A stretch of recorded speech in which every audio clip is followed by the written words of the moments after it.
Compound Conversations. I'm Jesse Flores. And I'm Julie Mann. And today we are talking about deploy, which is the fifth step of our process. Gosh, has it been that many conversations already? Exactly. Well, it's been what, 10 conversations and we're only on step 5? Right. Oh, it just goes to show how deep this rabbit hole can actually go. It's important, and it's important rabbit hole to go down to. So like take it at its pace, right? That's all we can do. So most of us think about deployment as kind of an event, right? You deploy something and then you're like, all right, done. And it actually, having been on the developer's seat for a long time, I kind of like it when people think that way because it means that I can either get them on the retainer or I can move on to something else. But we all know that deployment, yes, it's an event, but it's only at some level it's only the start of a process, because technology, particularly technology when it's being deployed into an organization, needs adoption. Yes. Right. Yes. So Yeah. flipping a switch Right. and adopting the thing are not the same thing. Right. Having the baby and adopting the baby. Yeah, having a baby and being a parent. Right, are two different processes, right? So yes, I think we put it that way. But I think I completely agree, because most AI initiatives, I like to say, they fail 3 weeks after, right? And I think about throughout my career where we've done HRIS deployment after HRIS deployment, and the important piece is to be on time and on budget. Yes.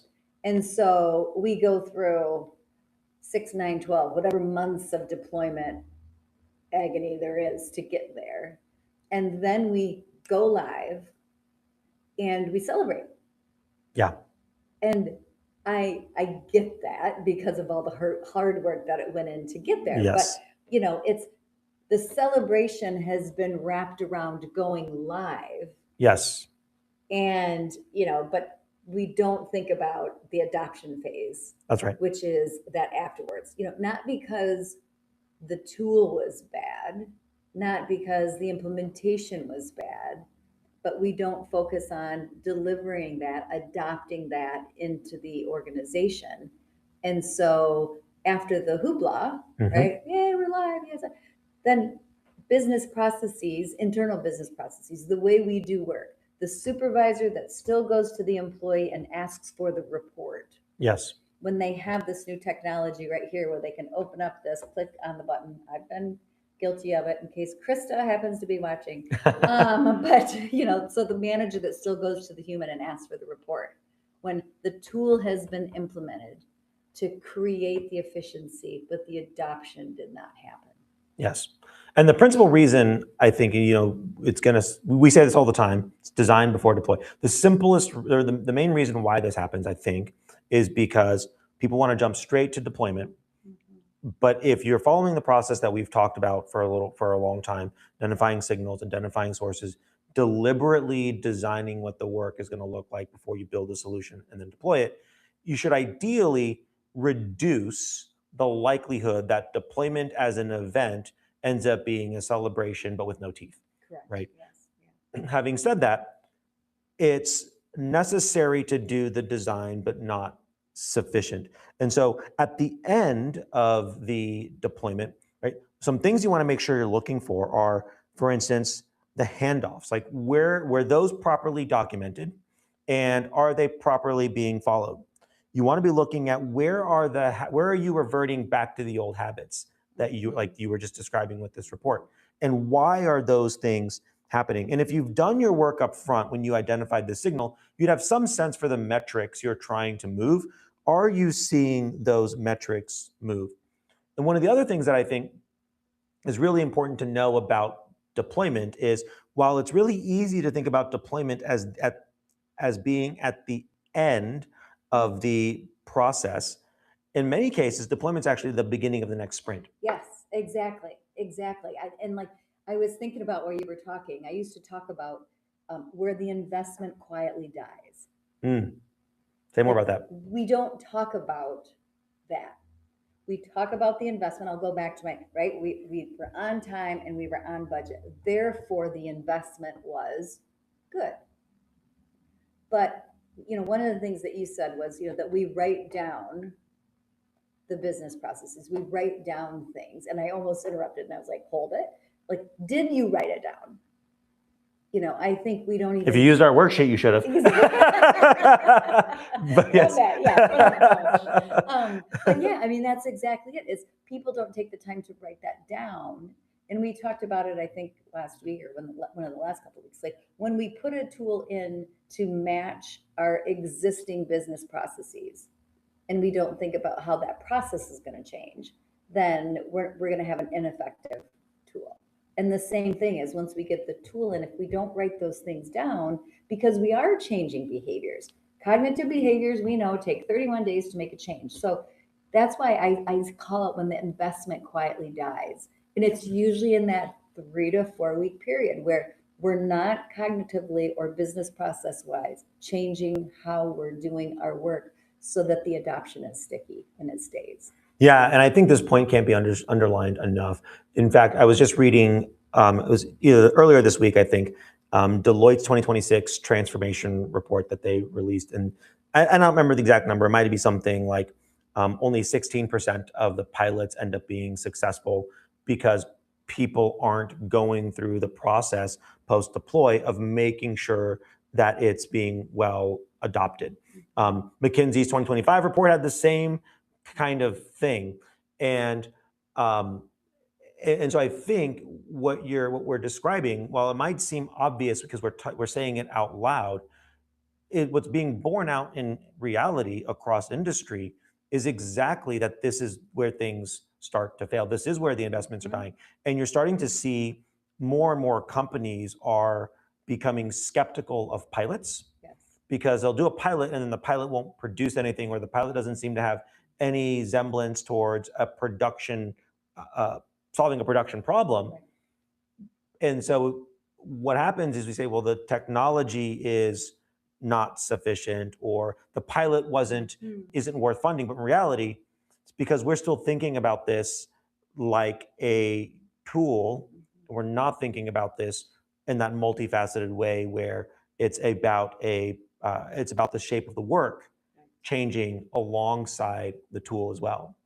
You talked about the word delivery, and that just made me think, if you think about a typical organization structure, we have implementation teams, and we have, a system manager and a system administrator, and we have, peoples with system titles. But how often I was trying to think just throughout my career, how often do you have a delivery team or, a delivery manager when it comes to systems? I think about, as you know, I've been through some really sizable merger and acquisition events where, it's, a year of due diligence and then a year of, even further diligence. And then you finally acquire the company. And then there's great work taken to integrate. Yes. So, for the example, 2 years of due diligence, a year of due diligence, a year of the deal, and a year of integration. And in those scenarios, and I just said it because I think this is an applicable scenario to folks in business. In those scenarios, we understand that in order to measure the success of the investment that we made to do the acquisition, yep, we have to measure success at the post-integration stage. Yes. Like, that's when we know, like from an HR standpoint of view, you brought over 500 employees. What was your retention rate a year later? Was your culture sticky? Was your business sticky? Did your, engagement work? Like, that's where you measure success. Did the P&L move? Correct. Did the P&L move, most importantly. That's where you measure success. In that we're not thinking in that same way around our AI deployments, right? Like that implementation, that integration, post-integration, and I liked what you said, the delivery of that is where adoption happens. It doesn't happen on the go live date. No. And in fact, you and I have talked about this before. I think many companies shortchange this. One, because they don't really know how to do it well. It's why we have our framework and why we make so many resources available that people can use and download and do it themselves. Because I think a lot of people don't have the framework. I think that's one problem. I think another problem though is there is an inherent tension between, generally speaking, the systems people Mhm, and the business people, mhm. right? Um, Everyone always complains about IT, but I think even beyond IT, there are people who architect entire systems for a living. Right? Mhm. I'm one of them, right? And the number of systems people, though, that also have domain expertise tends to be pretty small. So, for example, Right. I don't know much about HR at all. And so, if you were to ask me to spec an HR system, I could probably get the technology right, but I don't know that I would get the work right. Right. And so, one of the most successful models that's out there at the moment, and I think is a model that others should be looking to emulate to solve these two problems, is Uber's pod model. Mhm. So, what Uber has done is they have taken AI engineers and they are dropping them into business units for weeks at a time to observe, learn, and work hand in hand with the business operators, whether that's in payroll or in finance or in HR or operations, whatever it is, Right. so that together, those systems people and those and the people that are working in the business are able to design the work well, and then when it's time to deploy, can make sure that adoption has been handled from the beginning, because the people that are going to be affected by the work also had a hand in designing the work. So the adoption becomes easier Mhm. because they've been brought along all the way through. Right. Right. Yeah. I like to think of deployment as I'm going to call it a technical state, Mhm. and adoption is the organizational state, I like that. because that's when it sinks in, Mhm. right? I mean, and I hope for people who know Jesse and I and have listened even to some of our conversations, like that is, I think you and I and like Compound, we've brought Compound together, is exactly that reason. Where you see it from versus where I see it from, like we have such different lenses coming into it, but when you put those two lenses together, it's like this is what's needed to get an organization to that organizational state of adoption. That's right. You can't have one without the other. Like it's so important that you have both of those things. You get to the deployment in the technical state, and then you move the organization into adoption state, which again I call that organizational state, Yeah. because now it's a part of the fabric.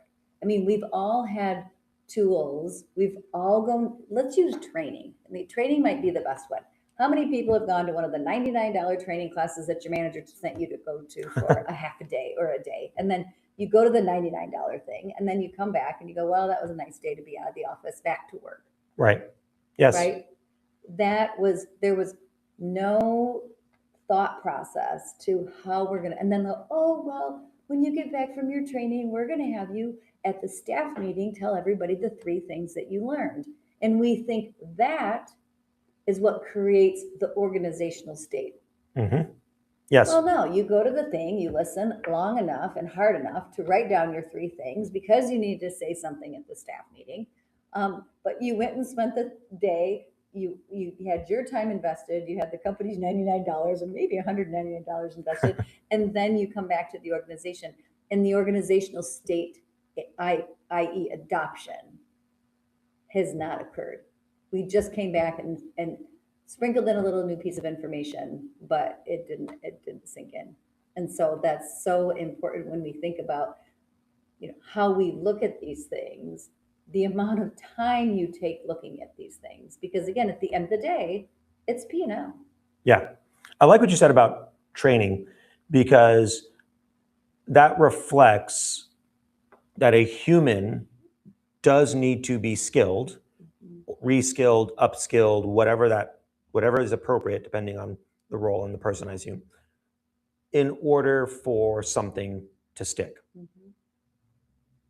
And I think when we are thinking about technology, and particularly AI, because AI can communicate well, it gives us the illusion of intelligence, and this is a whole other conversation. We had a little bit of that this morning before we jumped on, but yeah. I'm in the bucket of people that thinks AI actually isn't that intelligent, despite the fact that I'm in it all the time, right? So that's a whole other conversation. But it gives us the illusion, because of communication, it gives us the illusion of intelligence.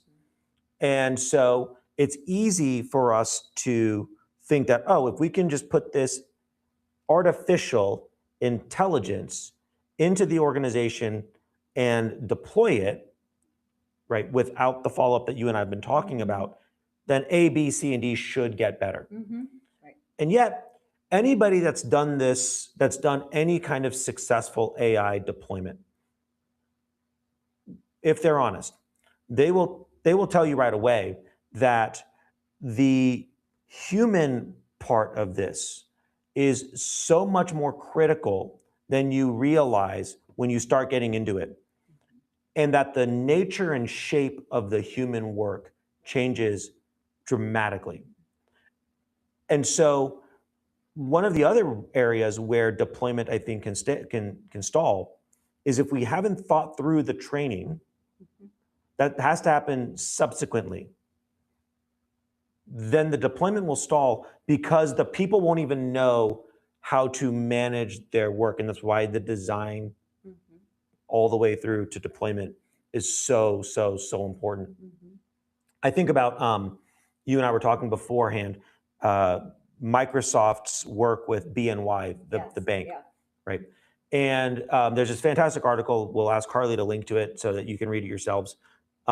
This fantastic article where Microsoft has been working hand in glove with BNY to deploy something like 150 AI agents into BNY. And there's a woman whose role is to lead AI transformation at BNY. And so all of their teams of agents, they have names and logins, and they're part of the org chart. Right. They're formally part of the org chart. Right. Okay. But what they found was that once AI was introduced and deployed into their organization, that the shape of human work changed dramatically. And the thought was AI might make humans less relevant. In fact, it made what was authentically human more relevant, because the humans that were now managing these agents had to do things like analysis.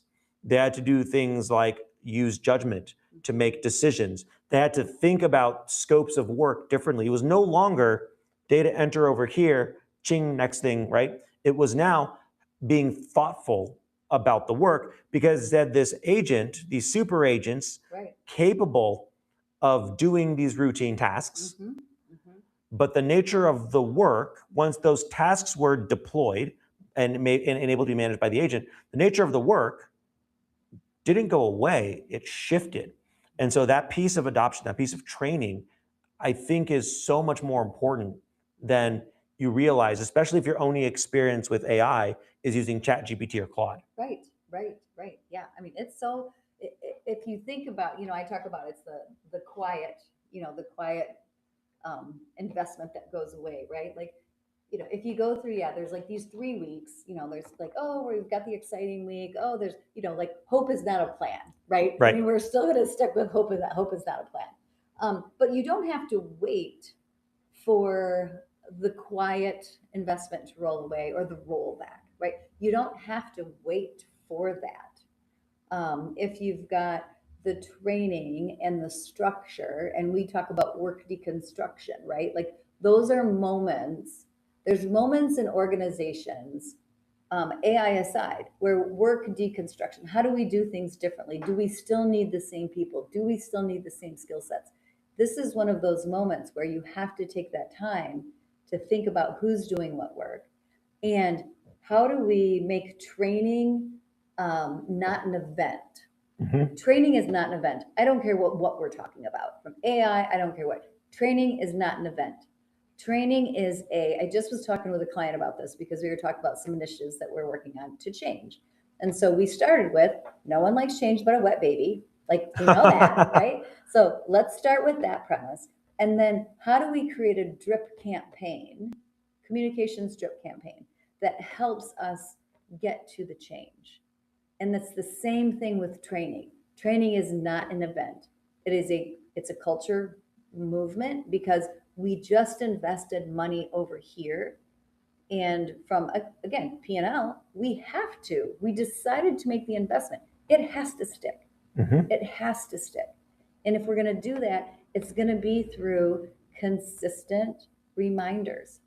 It's no different than social media, right? Like, you've got to have that thing that you're flipping through all the time that reminds you we're now into adoption, and we're into delivering this team into an organizational state that delivers P&L impact.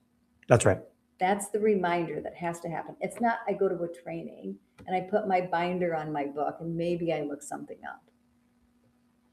Whether it's AI or whatever it is, that process doesn't work. And we've all lived that. Every single person listening has the binder on the shelf and went through that process and watched how it didn't work. So let's do things differently. Yeah. So we always have worksheets, right? Right. And so how do you actually do this concretely? So one of the things I think is important is to have a structure that helps evaluate how your deployment is being adopted. And we think about this in a few different categories. So one category is related to the handoffs. How did those handoffs change? Another category is related to training. Did behavior actually change, or did people just show up and then do a demo and then leave? Right. Third category is cost measurement. Fourth category is trust and adoption. And then the fifth category is the shadow, what we call the shadow process. Okay.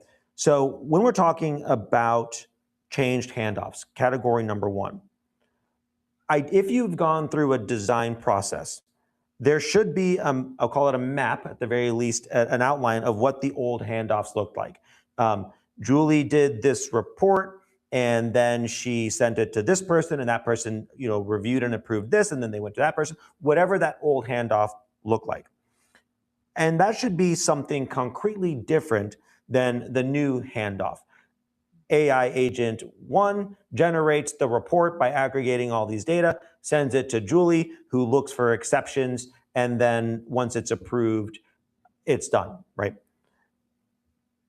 And in order to know whether that handoff transition has happened, what is the proof that it's happened? Is there a new artifact? Is there new routing? Is there a new system? Is there a new agent team, right? So within the context of change handoffs, what was the old? What's the new? And what is the evidence of that the new can potentially work? And what you want to do is you want to be able to score this, like 0, the handoff hasn't changed, right? 1, 2, or 3, like the handoff has been redrawn and it's documented, and that way it can be used for future context. So that's that first bucket.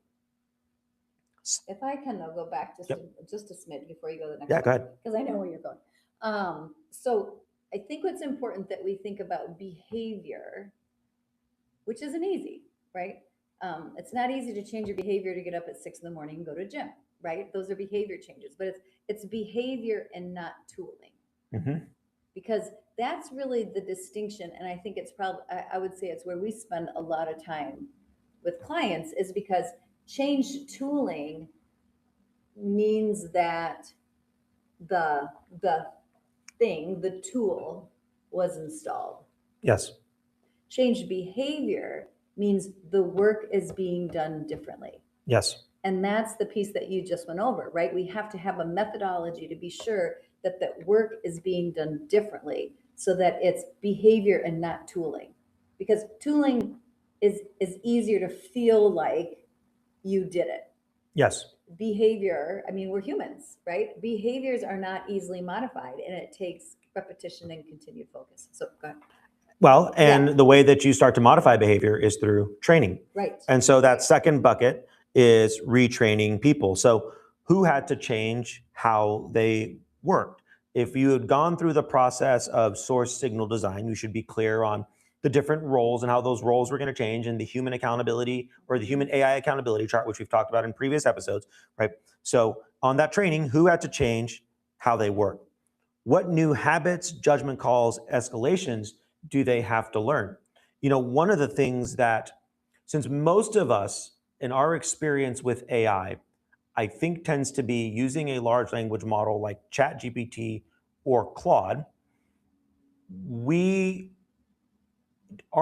we don't really know, without having had somebody like us help them, you don't really know actually how behavior changes when you implement these things into an organization. And I'll use our own team as an example, right? Because a lot of our agentic processes are at this point, they are no longer human in the loop. They are only human at the point of escalation. Mhm. So I'll give an example. One of our agents that we use on a daily basis, actually an agent team, is our project management agent. And our project management agent does things like manage capacities and work and planning, what work's going to get done, and prioritizes that. And it updates our project management system in order to understand and reshuffle capacities. And then at the end, it basically gives Marina, in this case, a report on its decisions, why it made those decisions, and what it's done. And so, what Marina's job used to be Mhm. was that coordination. Mhm. Now it is judgment and escalation. It is, if the agent gets stuck, it says, hey, I actually don't know what to do. Like, these are both due on the same day, and you've only got enough capacity to do one. Mhm. I need you to make a decision, human. Or here's my plan and here's why I made it. But Marina was on the call with the client the day before and realized, actually, you know what? We need to give more priority to this one than to that one. But the AI doesn't know that because it doesn't have that context. So the actual work changes, new habits, new judgments, new escalations almost always happen as you start to deploy these things into your organization. Mhm. And then finally, how are they being trained? Right. I think, to your point earlier, the modern firm has to become a learning organization. Things are changing way too fast, Mhm. and this technology is very, very, very capable at some level. And I'll even speak to myself.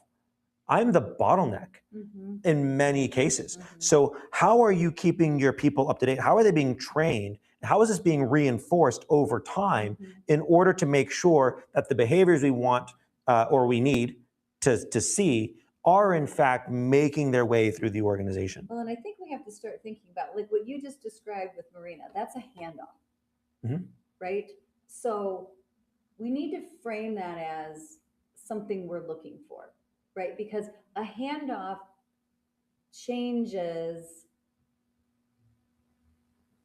A handoff, I'm going to say, is one of the most visible periods in this process, and it's also the most fragile. So when you're creating this handoff and you get through that handoff, like when I was listening to you, because I always use a series of questions for myself, a handoff is successful if was there a different format? Mhm. So did the deliverable look different than it did before? Okay. Yes, like Yep. just that last little section that you did. Was there different timing? Did it arrive earlier, less frequency? Was it because AI was doing the aggregation work? What was happening there? Was Right. there a different timing? Was there a different owner? Yes, Yep. there was a different owner, right? The person who used to produce the thing is now reviewing the Yes. thing. And is there a written definition so that everyone knows what going forward looks like? That's a handoff. Yes. And so a lot of times we don't capsulize that handoff, name it as a handoff, and then ask those 4 questions. Different format, different timing, different owner, written definition. And if we can get to those things, you go, okay, that's a handoff. Now we're doing work differently. That's right. That's right. I love that example because I was like, yep, that's my my little checklist. Yes, that's a good handoff. You miss one of those things, go back to one of those elements because it wasn't a successful handoff. And again, if you've been following our process, you should have identified some of that stuff in the design phase, Right. and some of that should be mapped. But we also know all, what is it these Mike Tyson used to say? Oh gosh, everyone has a good plan until they get punched in the face, right? Like, so that does happen in real life. Yeah, it does. All right, so change handoffs, retraining people. Third bucket is real cost measurement. So this one should be straightforward, Mhm. right? If we selected something as a signal worth paying attention to, Mhm. and we designed something with the ostensible goal of reducing some cost by virtue of doing this. This one's simple. Did we do it? Yeah. Right? Did we do it? By what measurement? By what method? Did we actually accomplish it? So in the case of the project management agent team that I mentioned before, for us, the real cost savings was effectively an FTE. We used to have a person that was doing that work, and that person no longer did the work. Right. So the cost savings were Yeah. very clear. Right. It was very clear. Right. Fourth section, trust and adoption. This one I think is a Can I little. go back just one Yeah, second? please go ahead. Yeah. So the one thing I think when we think about that real cost measurement is we have to look at the difference between a project that launched, and I feel like we're beating a dead horse on this one, but maybe we kind of are, a project that launched and a workflow that landed. Yeah. So we can launch the project, but if we don't land that workflow, i.e. the handoff, the other things that we've been talking about, how do we incorporate those trainings? That real cost measurement becomes further and further away. So you've got to have both of those buckets. Again, that's why compound is such a great thing, right? We've got to figure out the project. We've got to figure out the workflow. Yep. Because it's those two things together that drop and give P&L impact. And that takes us to number 4, which Yes. is trust and adoption. Yes. Right? So if people are reverting because they don't trust the system, Right. then that's a failure of the workflow landing. Yep. That's a failure of the way that the process or the project launched. So where does the new way, so we're thinking about trust and adoption, where does the new way still feel riskier than the old way when something's on the line? And is that because of human anxieties, because we have them, or is that because the system itself isn't performing at the way the system should be performing?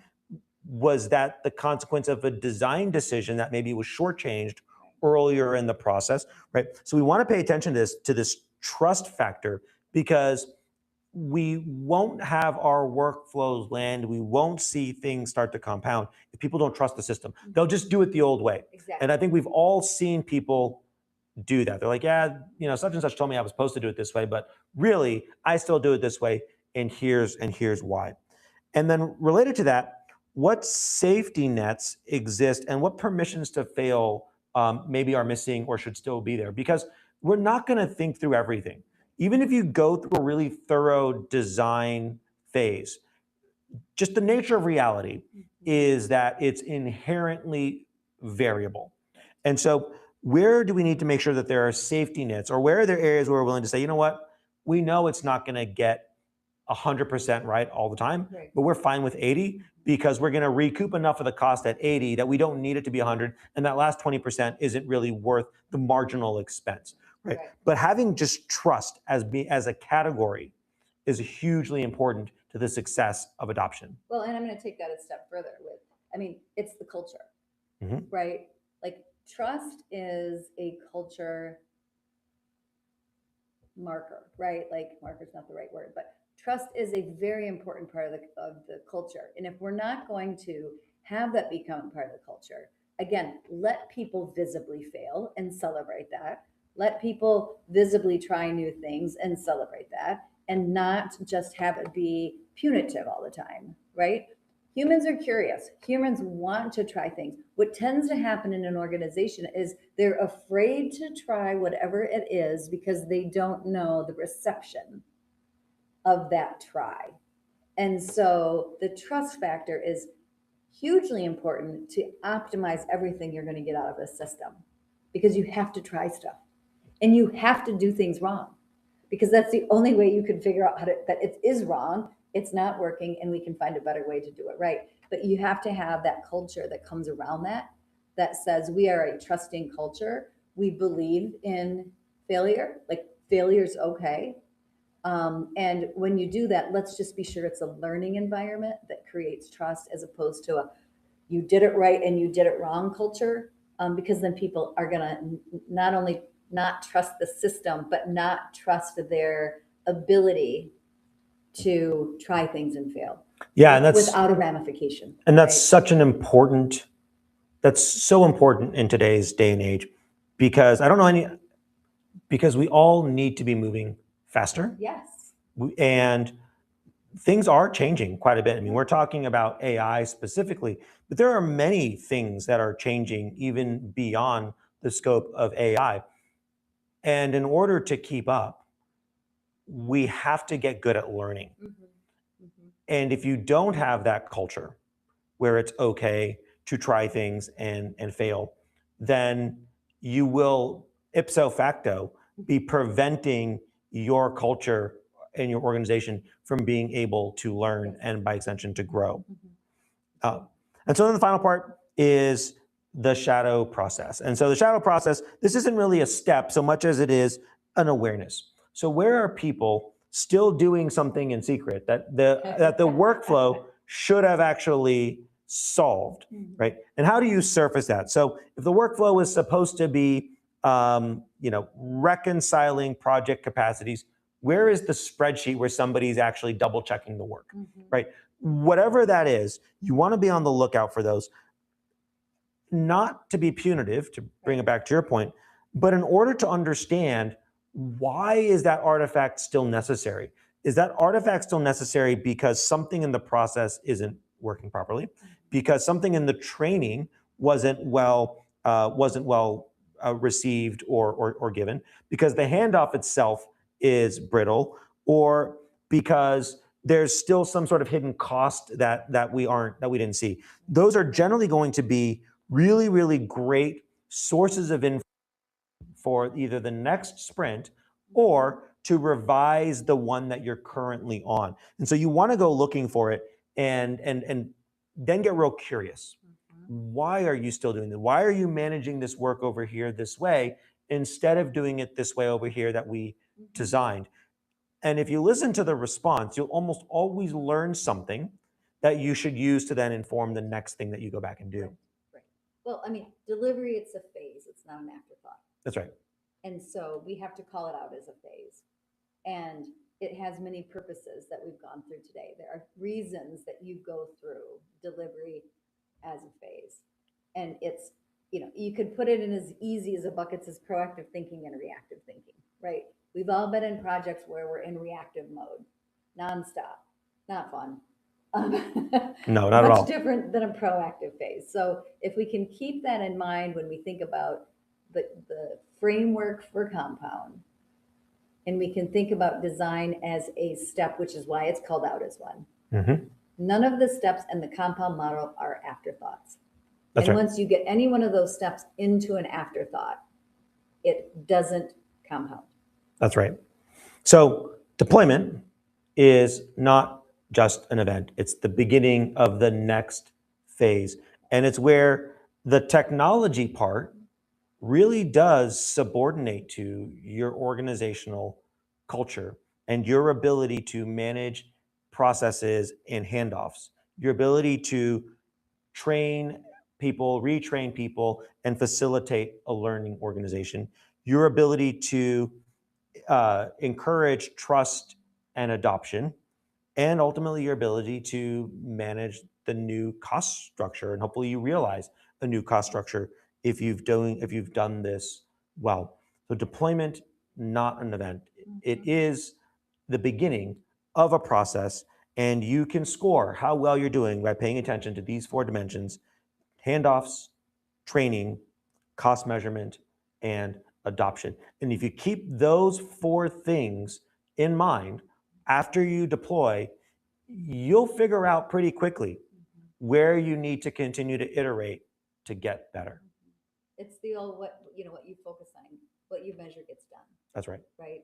So 4 important steps must be measured. It's why we have the worksheet to work from. Right. That's right. Has to be measured. Has to be forethought. Has to be front of mind.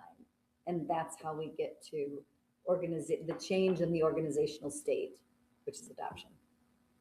Julie, always a pleasure. This is so much fun and so interesting. Hopefully you guys learned something and found this helpful as well. We'll make these available for download, and we'll put whatever links I referenced in the place. In the place where you put those things. In the place where those things go. I don't know. Harley will figure it out. Yeah. Oh, gosh. Everyone, thanks so much for joining us again today. We love sharing these Compound conversations with everyone. So until next time, let's stop transforming.